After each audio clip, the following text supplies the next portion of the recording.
Good morning and welcome to Morning Movie News, where the first big movie-going weekend of the year is fast approaching. And that, of course, is Valentine's Day weekend, which has always done pretty well with movies, but the last 2 years it's gone into overdrive. First with 50 Shades of Grey. I just call it 50 Shades in my notes. And then, of course, the year after, last year, Deadpool. It also helped that Valentine's Day fell on the weekend both years, but this year it falls on a Tuesday, which might be a little bit of a bonus for the movies that are coming out because they get to come out the weekend prior, and then they'll get a little bit of a box office bonus round during the week when the actual holiday hits.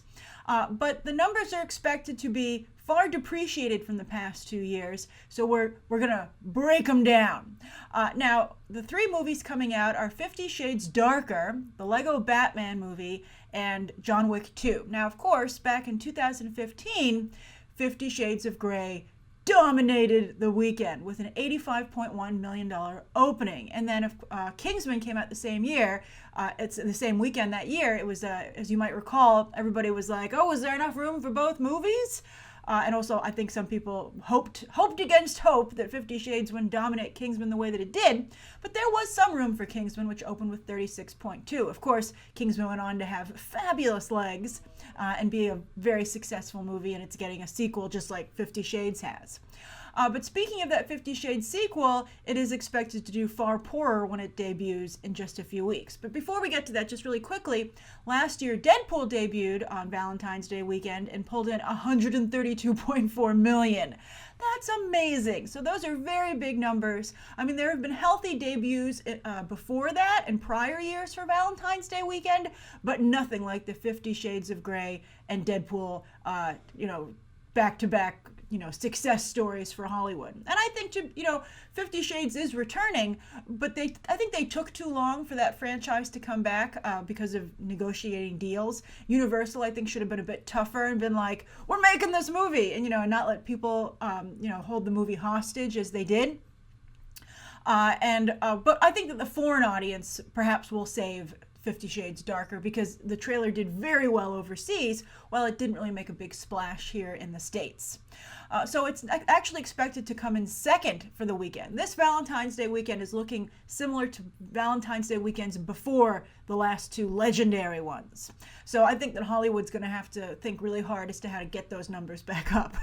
Although I think Deadpool 2 is slated to come out around the same time when it finally hits. They haven't dated Deadpool 2, but I think Fox has like an X-Men untitled movie on hold. So anyway, the Lego Batman movie is set to win the weekend with $50 million. Now, we just talked about the importance of PG-13 versus R, and sure enough, the Lego Batman movie is the PG-13 film, the lone PG-13 film in the group of the trio. The other two are rated R, and so sure enough, it's set to win the weekend. Now, that wouldn't have happened if 50 Shades, hadn't lost so much momentum.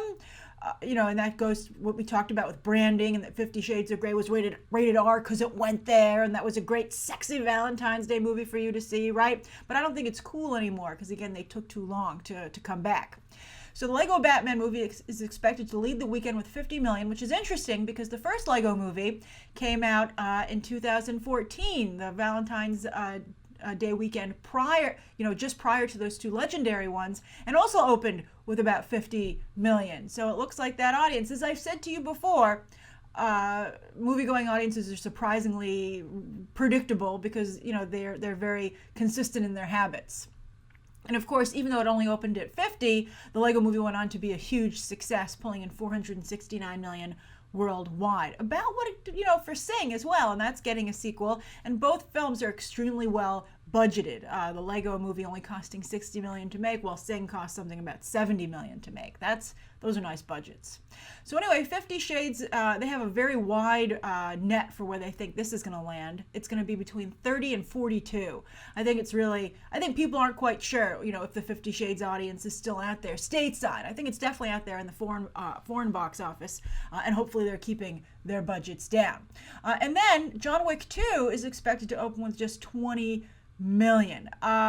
I would think that considering some of the online buzz, it would do a little bit better. Although I think John Wick's a little bit higher than these, but Underworld, the latest Underworld, did not materialize at the box office. I don't think Resident Evil, the final chapter, is looking very healthy. I think that John Wick is somewhat similar in the same category. Also with Triple X, that didn't do particularly well. So we'll see if John Wick can break the cycle. It's an R-rated movie, and we'll see if people turn out. Also, it might just be facing too much competition. So I think there's still clearly money left on the table here, and hopefully, in future Valentine's Days, Hollywood will be able to do a little bit of a better job, pulling it all out as they had in 2015 and 2016. All right, so the second story of the day, speaking about money, is that Barack Obama, of course, no longer the President of the United States, joining that rare small club of ex-presidents who are still alive. Although Barack Obama has a long way to go. He's one of the younger presidents we've had. He, of course, has the book deal coming. Everybody gets a book. Everybody gets a book deal, right? So they're guessing that he's going to get at least $20 million for his memoir. That's huge. That would be a record payday. The highest to date is Bill Clinton, who would become the second highest with $15 million, and he sold 2.2 million copies of his memoir.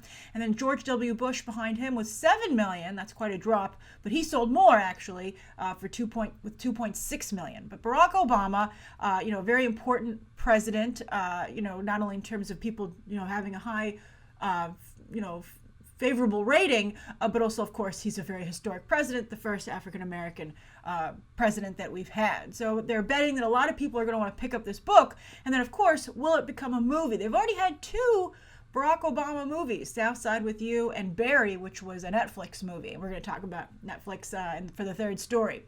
But I think that both of those movies weren't particularly, they weren't, of a high caliber, and I think that they're going to want to Hollywood's going to want to make that prestige Barack Obama movie. But I don't know if it would be better to wait or not.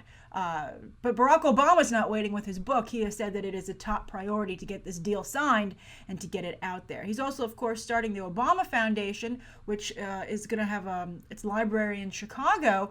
But I think that Barack Obama is going to be very heavily involved in Hollywood, which is another reason that I'm covering this story. He's got a lot of energy left. He's got, I don't think he's going to retire as other presidents have. I think he's going to be very active. And I think that's evidenced by the fact that he's purchased a home in California, which is in driving distance to Los Angeles. It's 3.5 hours away. And then also, as soon as he left the White House, he went to vacation in Palm Springs. And he will also live in D.C. I think he'll still be involved politically.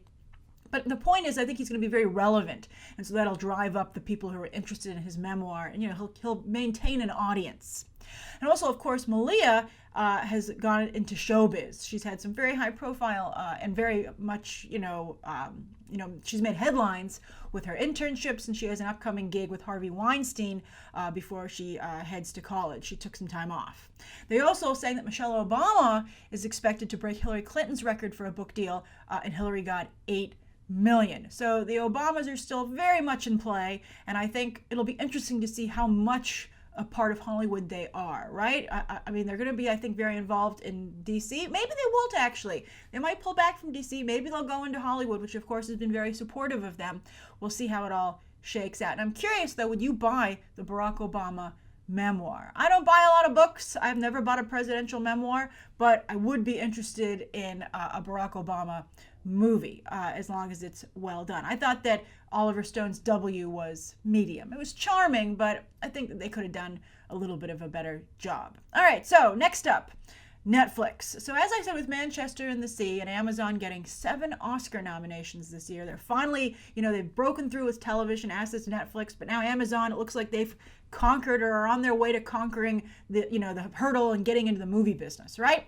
So Netflix, as I said, is going to be very aggressive to catch up. And sure enough, they have a movie they just released a first look at. You can see the picture here, for a movie called Sand Castle, which, takes place during one of the Gulf Wars. And this is interesting because Amazon has a movie that takes place in the same region, the same war, called The Wall. And we've talked about that a lot. That's Doug Liman directing, Aaron Taylor Johnson and John Cena starring. But this one is directed by Brazil's Fernando Coimbra. And this is very interesting to see these actors on Netflix. Nicholas Hoult, this is the order that they listed them. So I guess this is who's the lead, etc. So Nicholas Hoult goes first.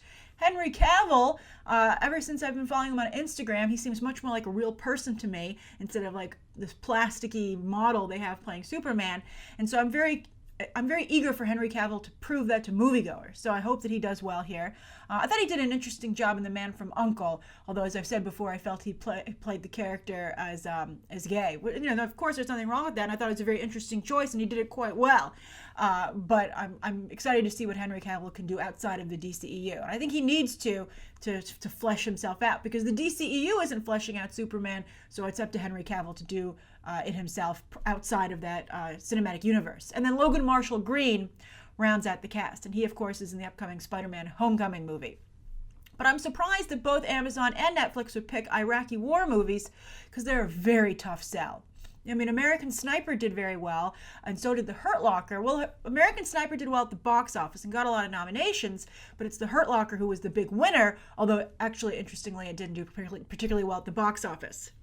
However, Jarhead, Zero Dark 30, Lone Survivor, those movies had some box office success, not Jarhead, but they really failed to, I think, make an impression with moviegoers. So this is a tough subject. I don't really see it being something that people are interested in right now, at least. I mean, it's interesting because World War II movies have always done well, but there's just something about the Iraq War that just does not connect with audiences. I don't know if it ever will, but I definitely don't think that it is now. Perhaps because it's such a bleak setting. I'm not, also, World War II was fought in Europe, often mixed with civilians. Although the Iraq wars are mixed with civilians, but they never talk about the civilians, which is interesting. Maybe that's the angle they're missing. They never talk about the people who are affected, and it's really important because, of course, it's created the refugee crisis. So they're missing that whole side of the conversation. But anyway, Netflix has another movie coming out this year, Mute, from Duncan Jones, with Alexander Skarsgård and Paul Rudd. And of course, Bright, don't forget Bright, the David Ayer, Max Landis, Will Smith movie. And I talked about Edgar Ramirez about this the other day for the Gold Junket. He's also in that film. So Netflix is really on the board, but I had not heard of this movie, Sand Castle, so I wanted to bring it to your attention. And I'm curious if you think that Netflix, the thing is that Manchester by the Sea, because Roadside Attractions, because Roadside Attractions released it theatrically, it really didn't feel like an Amazon movie. But these Netflix movies, they debut on the streaming service, but they have a deal with iPic theaters. They also play there. But I think for the most part, they're not regarded as theatrical releases, and that's Netflix's problem. I think that Netflix has to just suck it up and release these movies theatrically and then have them debut on the streaming service before they do anywhere else, and that's how they become Netflix movies. All right, so the viewer question, speaking of DC, comes from Juan Nunez, frequent BTT viewer and commenter. Hello, Juan. And Juan says, serious question, maybe even a possible viewer question. It is! Why is Warner Brothers DC having so many production problems? This is in response to the Flash story we discussed yesterday, and them having to rewrite the script for the third time, this time from scratch. So Juan says, I understand that Hollywood is not an easy business. Every studio has some troubled productions, but it seems like every single DC movie is plagued by production problems and turmoil. It's to the point that the DC movie brand is tarnished by it. What could Warner Brothers DC do to stabilize the brand? We've discussed this before, but I wanted to just reiterate it and give a really simple answer, okay? I think it's pretty clear at this point that they need a single person in charge. Now, you might say they have John Berg and Jeff Johns, but they need someone in charge who both understands the movie business and understands the fandom. Now, Kevin Feige is that ideal individual. He loves Marvel Comics, and he's very good at understanding how Hollywood works and how to work in that space and make a movie, right? He's very, very talented. Someday they'll be writing books about Kevin Feige, hopefully. But Kathleen Kennedy, she understands the movie business quite well, and I think that's helped her, even though I don't think she understands Star Wars as well as one might like, and that's why I think you're seeing a couple of creative problems there. But she has a whole story team that's supposedly helping her, but I think that's why it's not as well. Nothing is as well organized as Marvel, because you have that singular individual who understands the business and understands the creative. And DC does not have that. They don't have either. And that person would not only control the narrative, but they need to really clamp down the creative and the publicity. I think that everybody is their own boss. Everybody's, out for their own movie instead of everybody working towards a common goal together. And I think that's really a problem. Now, I've heralded the DCEU's director-based approach. I think it's great, and I think it comes up with some really strong creative aspects. And so I like that they're less formulaic than Marvel, but they're not as disciplined as Marvel. And that's really a problem. Again, discipline I think is very important. Nobody is holding anyone to task. No one's sitting back and going, okay, but is this movie good, right? Instead of do what you want. And I think another big problem over there is that they don't have anybody working on these movies who understands the source material. Just not a single person. And I think that Kevin Feige provides that over at Marvel. And I hope that people on the story team understand that about Star Wars. Also, everybody's a pretty big Star Wars fan. Because those started out as movies. So that really helps it. Whereas, you have to be into a whole different, medium if you're going to get into the comic book business, right? Everyone's seen the Star Wars movies, right? But very few people actually, unfortunately, read comics. So they need people over there who like and respect comic books and also who understand fandom, because I think a lot of the times Warner Brothers is like, I have no idea what they would like, and then someone's able to talk them into, oh, I think this would be cool. But I think if you were to honestly just sit down, if you were to go into any comic book store, Golden Apple Comics in Los Angeles, and just ask the person coming in what they think, I feel like you want to talk to the responsible comic book fan. I think a lot of times DC channels the comic book fan who's just like, oh, that would be cool. On Weekend Update, they had Michael Che made a funny comment about the Trump organization, and he said sometimes it seems like they're sitting around going, it would be hilarious before they do something. And I feel like with Warner Brothers in DC, it's almost like they sit around and you go, it would be awesome, and they do, they don't think about it from the larger viewpoint of having to fit into a cinematic universe and what's going to happen down the line. They treat everything as a standalone moment, and I think that it's very shallow and surfacey because of that, and that's problematic. I'd also say less team movies, because you don't see a lot of team movies that are over at Marvel, and I think that they benefit from it. I mean, there are multiple characters in a movie, but there's a focal point. And so Wonder Woman, Wonder Woman, Wonder Woman.